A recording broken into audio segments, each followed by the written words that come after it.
Hello, people of the Yu-Gi-Oh community. I don't really know what I'm gonna call this channel, so I don't know what to say with it. Say with this intro really. But this is mostly just gonna be like a deck profile kind of channel, I guess. I'm not really that good at Yu-Gi-Oh, but I love the game. I just recently actually built a meta deck right after it became non-meta-ish.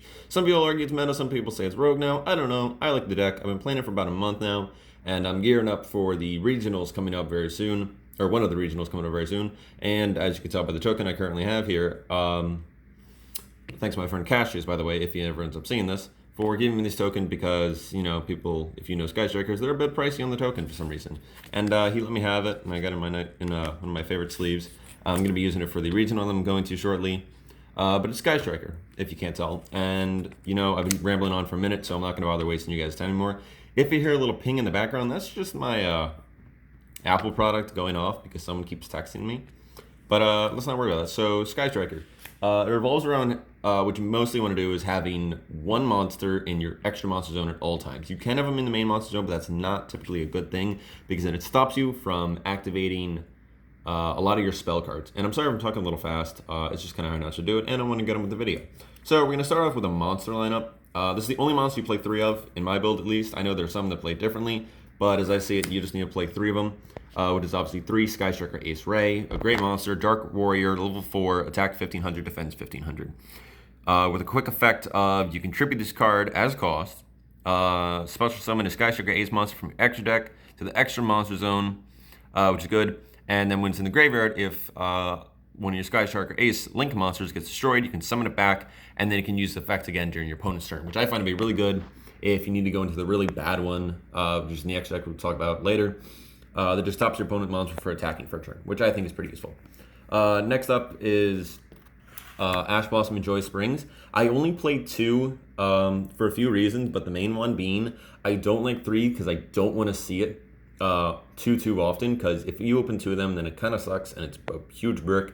I find 2 to be just fine. I don't know if that's my luck, but I tend to be very lucky where I'll draw 1 along with the Effect Veiler, but I've never ever drawn the second one, and I tend to see it like when I need it, I will see it.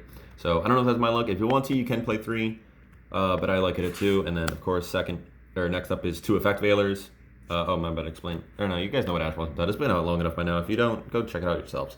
Effect Veiler, just because it's Effect Veiler, it's a cheaper in permanents because I don't feel like spending money on a permanent. If I did have money spent on a permanent, I probably would get them. No, I would get them because that's a really good trap. But Effect Veiler does the job just fine as I see it. So that's it for the monsters. I play 7 monsters and that's it. So on to the bulk of the deck, which is the spell cards. Obviously, you play 3 of Sky Strike Engage. Pretty much the best spell in the deck, in my opinion. Easy a +1, searches any Sky Striker card, does what you need. You can get it back off Kagari. Easily a +2 at that point. It's just really good. And then what I think is the second best Sky Striker card is Sky Striker Widow Anchor. Really good, and you get opponent's monster's effect, and then if you throw more spells, you get to steal the monster, which I don't use too much, but because, you know, it puts it in the main monster zone, and it's not really what you want. But in some cases, it can be useful for going into a Link Summon, like if you want to go into Mech Knight Avermax, or Boral Sword, or whatever, you can easily steal an opponent's monster and make it easier to get to that. It also lets you to stop Colossus, which Colossus is a huge problem against this deck because it stops your engage, and that really puts you on hold. Next up is the field spell, 3 Area 0. Really good. You target a card you control. If it's a quick play that you have set for a turn, or if it's Ray, which is my favorite combo to do, you target it as cost, and then if it's Ray, you can tag out with Ray, which is really good because then you don't lose anything. You evacuate the top 3 cards of your deck. If you reveal a Sky Striker Ace card, or a Sky Striker card, you get to add it to your hand and destroy the targeted card. If not, nothing happens. When this card leaves the field by a card effect, it no longer counts if you activate a field spell, or set one. You get a special summon a Sky Striker Ace monster from your deck, which leads me to believe they might give us another Sky Striker monster for the main deck at some point, because I don't know why they wouldn't just specify a Ray then. But who knows, maybe they will. I'm also hoping they give us another Sky Striker monster that points like up or down, that's like a light type, because we have every type except for a light currently. Next up is more field spell, 3 Mystic Mine. I know a lot of people don't like this, but if you want to go for optimal and go for winning a lot, I feel like this would be your best bet. Just because you make Hayate and you sit on Mystic Mine and you just keep attacking your opponent directly until you get game. It works really well. It just works. I know a lot of people don't like Mystic Mine. I myself personally wasn't a fan of it to start, but then when I realized how good it is, I mean, yeah, it's kind of undisputable it's good, but it's a pain. No one really likes it. But if you want to play the game competitively, you got to play the cheeky floodgates. Next up is 3 Foolish Burial Goods. It's really good for setting Metal Foes Fusion. And really just any kind of spell card if you want to get a 3rd spell in there, because you activate this, you're basically getting 2 in the grave, because this will be in the grave along with the spell that you send. So that works out really well. Typically you want to send the Metal Foes Fusion, but if you really need to, you can send something else. Next up is 3 Call by the Grave. You play this obviously to deal with the hand traps. And any monsters opponents might have to activate the grave that you just don't want the effects going off. Like Spiny for, what's it called? Somnigrates. But yeah. Next up is 1 Jamming Waves. Target a set card. Destroy it. You got 3 more spells. Destroy a monster. Non-targeting, which is what's so good about it. It's a really good way to get around Avermax that I find. Then you just got to deal with the downside of them shuffling a card into the deck, which if your Link monster, well then, that sucks. But I don't think Avermax targets. I don't really remember. I can actually look at it right now. Yeah, no, it doesn't target, which really, really sucks. If it did, it'd be a lot better, because then you get to leave Ray on the field and then tag out with Ray. But it doesn't target its cost, so you can't really get around it. Next up is Reinforcement of the Army. Obviously, to search Ray. It's her warrior. Not much about it. Hercules base. The main thing you use Hercules base for is for getting Kagari back into your extra deck, since Kagari is currently at 1, and it probably will remain at 1 as long as the deck remains relevant, which, who knows, that might end very soon. But in some cases, you can use it to attack twice with Kagari, which I like because it can lead up to some really heavy damage. Just the monster can't attack directly, which I think was purposely made for Hayate, so that he couldn't get an easy 3k damage in with 2 mills. You can equip this onto Utopia Lightning and get 2 attacks for 10,000 damage. Since Double or Nothing doesn't say it happens just once, it's just during the damage deck, which is really, really nice. Next up is Upstart Goblin. You can play other things, but I think Upstart Goblin is really good because it's a draw and another spell in the grave, and your opponent gets 1,000 life points, and you really don't care if you're getting that much advantage. Next up is Eagle Booster. Target a monster you control. Again, remember, all the Sky Striker spells, you have to have no monsters in the main monster zones. Target a face-up monster on the field. It's unaffected by card effects, meaning it can't be targeted, can't be destroyed, can't be banished, can't be anything. They cannot touch it at all. And then if you have 3 more spells in the graveyard, can't be destroyed by battle. This works really good with Utopia Double because you're guaranteed going to get that attack through because they can't stop it.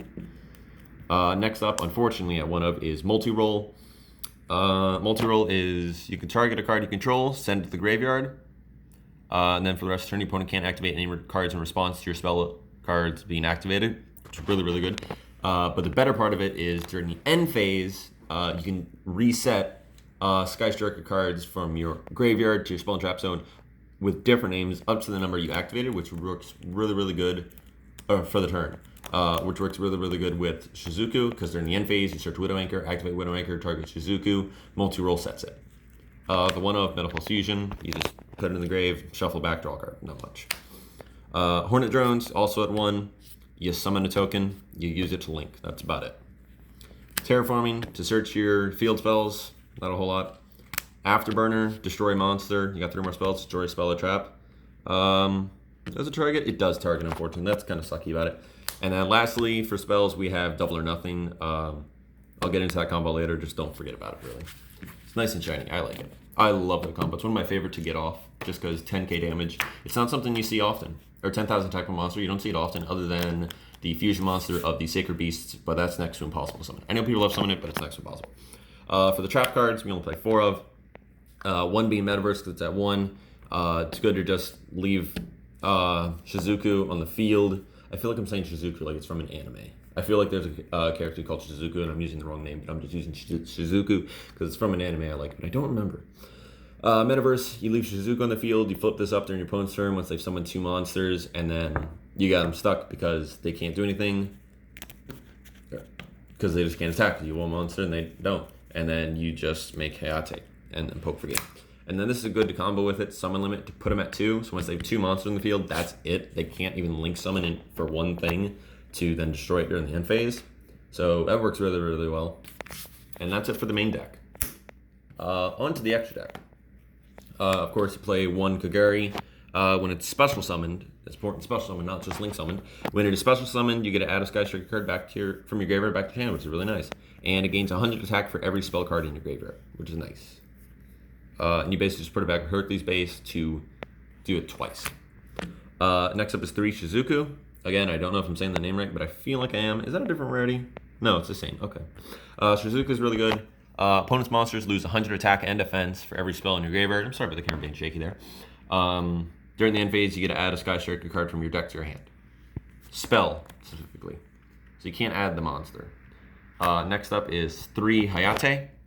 1,500 attack points. They all have 1,500. All have different stats. All arrows pointing in a different space. You can only special them once per turn. You can all of them are just special them once per turn. It can attack directly when it inflicts after damage calculation. If it battled, meaning it doesn't even have to do damage. So if it attacked directly and didn't do any damage, you still get the effect. You get to send a Sky Striker card from your deck to the grave, which is good to go to Hate, attack, link into Kagari. Kagari picks up engage, activate engage, search whatever, Shizuku, and then go to Shizuku, and face add whatever. It's really good. And then for last Sky Striker monster, we have Ace, which you really only ever use it for time, because you get 100 life points every time you activate a spell card. And also it can be a butt saver sometimes, because if they destroy your link monster, you summon Ray, tag out with Ray, summon this. Target a monster they control, it can't attack until the end of the next turn. So I think it works really, really well. Next up is Nightmare Cerberus. When it's link summoned, discard a card, target a face-up special summon monster. Correction, target a special summon monster, it can be face down, I didn't know that, in the main monster zone, destroy it. And if it was co-linked to an activate effect, you get a draw card. I don't know, I might end up cutting this. I know it's really good, but I never pull it off. So I don't know. Your choice if you want to keep it or not. I would probably take it out for Utopia Lightning, because it's a good way to get around Avermax, because Lightning says no effects in the damage step, and Avermax's shuffle effect happens in the damage step. So it says no to that. I think that's right, don't quote me on it, I might be wrong. Probably am. As I said at the beginning, I'm pretty bad at YuGiOh, but I enjoy playing it. Next one is Nightmare Phoenix. I love Nightmare Phoenix. I make it so much before going off into good play. I'll go Nightmare Phoenix, discard a card, pop a back row, activate Afterburner, pop Nightmare Phoenix, pop another back row, and then go off into Utopia double play. It's great. Next up is Borreload. I would recommend playing Boral Sword or Mechanite Avermax if you're able to. I just don't have the money to spend on those right now. I might pick one up before regionals. If not, I will probably be sticking with Borreload Dragon. If not, then my friend Cassius might let me borrow one of his. I don't know. But it still works. It gets the job done well enough. Next up is Utopia Double. This card's was in a championship recently. I can't remember what championship it was. I think it was the ARG championship, something like that. You summon 2 level 4s, like Utopia. Detach material from it, add double or nothing from your deck to your hand, and then summon Utopia, and its attack points are doubled. Unfortunately, double or nothing has to be in the deck to fully resolve this effect. So if you draw it, it kind of sucks, unless it's just like summon Utopia, attack, negate, double or nothing, attack for game for 5k. Sometimes you can do that, and it's fun, but yeah. And then Utopia, you don't use Utopia really, unless you're doing the double or nothing play. Next up are Super Poly targets. Summon Great Violet Chimera. Sometimes you will want to make this in the main monster zone underneath of one of the ones that point down, and then go into Shizuku, because Shizuku will change the opponent's monster's attack points, making Violet Chimera's attack points double, which is really, really good. And then Starving Venom Fusion Dragon. It just works good against anything that plays darks. So Orcus, Guard Dragons, and then what's the other one? Thunder Dragons. It works so well because it gets them out of the way. You can copy an effect, which I believe means you can copy Colossus, so then your opponent has to deal with the mistake. And when it leaves the field, I believe it just says leaves the field. It's good. Never mind, it has to be destroyed. When it's destroyed, destroy all your opponent's special monsters, which most of the time, it's gonna have been, hold up. Oh, wow. It basically is going to, destroy their entire field. Also, I just read this because I got this wrong. I thought its attack became equal. No, it gained attack. So that's pretty neat. It's going to beat over almost anything then. So that's it for the extra deck. For the side deck, I'm not really done with it yet. You can kind of do what you want for this, but I think this is most optimal, except for a few cards, which I will talk about those in a second. Well, when I get to them. First up is there's the Apple product. First off is 3 Pankratops. Really good, really good side deck card. Probably one of the best to exist. 3 Pankratops. Special summon if your opponent controls more cards, and you can pop a card. And if you don't want to pop a card, well, then you got a 2600 beater on the field. And that's not bad for a free summon. And then you can even use it during your opponent's turn if you need to. 3 Artifact Lancia for anything it banishes, such as Orcists or Thunder Dragons. It worked well. 2 Super Poly. I would play 3, but I don't have the money currently to spend on a 3rd. Like I said, I'm a bad player. Mostly because of budget, I'd like to think. That's what it mostly is, because I do know my stuff when it comes to the game, but I don't necessarily have the budget for it. But you can play 2 Super Poly, and you can get away with it. 3 is definitely better, but 3 is optimal. You can get away with 2, but 3 is optimal. Next up, if your opponent's heavy with back row, 3 Twin Twister. You could also play Heavy Storm Duster, but I think Twin Twister's better just because if they flip up Anti-Spell Fragrance, you can chain this to destroy it. It's just what I like. 1 Monster Reborn, just in case your opponent plays heavy hitters that you can destroy or whatever. Like I said, this is the point where it starts to get a little iffy, because they're kind of what I took out of the main deck to change some stuff around, and this is what I put in their place for this time being. 1 Shark Cannon. I don't really know what I was thinking with this, to be honest. It's there for the time being. I'm probably going to switch it out with maybe Ghost Ogres. This is only a 14 card side deck at the time, just because I don't know what to put for the 15th card, and also I'm going to change some stuff up. But Shark Cannon, you can if you wanna. Yeah. Banish card from the graveyard, or you can special summon if you have 3 more spells in your grave, but it can't attack. Yeah, it just can't attack. It's good for stealing, like if you want to steal a Colossus, that's really good, because then you just got that on your field for a one-sided mistake against your opponent. It's going to suck for them. And then to end it off, it's just an Effect Veiler. 3rd one if you need it. I probably will keep this in as a side, as well as I'll probably take out the Shark Cannon and put in 2 Ogre instead and keep the Veiler. But like I said, side deck, it's kind of your preference, but that's what I like to run. So that's really all I got. I was going to do some combos, run through some combos, but I think the deck's been out long enough, and 2, I'm having to use one hand to hold up the phone, so I don't really think I can do that. But I hope you guys enjoyed this, and I hope you enjoyed staring at my mat. I hope you guys understand the joke of this. If you do, please let me know, because that'd be nice. That'd be cool. And then, of course, you need a token. But you don't need this token. You use any token, but I like this token. It's shiny, and it's the Ultra token, and it's from a friend of mine, and it's in a beautiful sleeve. Best sleeve ever made. Unfortunately, they sell them on Amazon for $50 in a pack. Why don't you do 55? A typical deck is 55 cards in total for side and main. It annoys me. But whatever. I hope you guys enjoyed this video. If you did, let me know. I don't know. I might do more of this later on and such. Sorry if I talk too fast. I don't really know how to end this. Like I said, I'm not good with this kind of shit. Damn, I was trying to get the whole video without cursing. Whatever. It's at the end. I'm not going to be PG, by the way. Just going to say that now. It's not going to be PG. Yeah. Okay. I got nothing. Hope you enjoyed. Hope you like the deck. Hope you use it. If it does, let me know if it does well. Okay. Bye.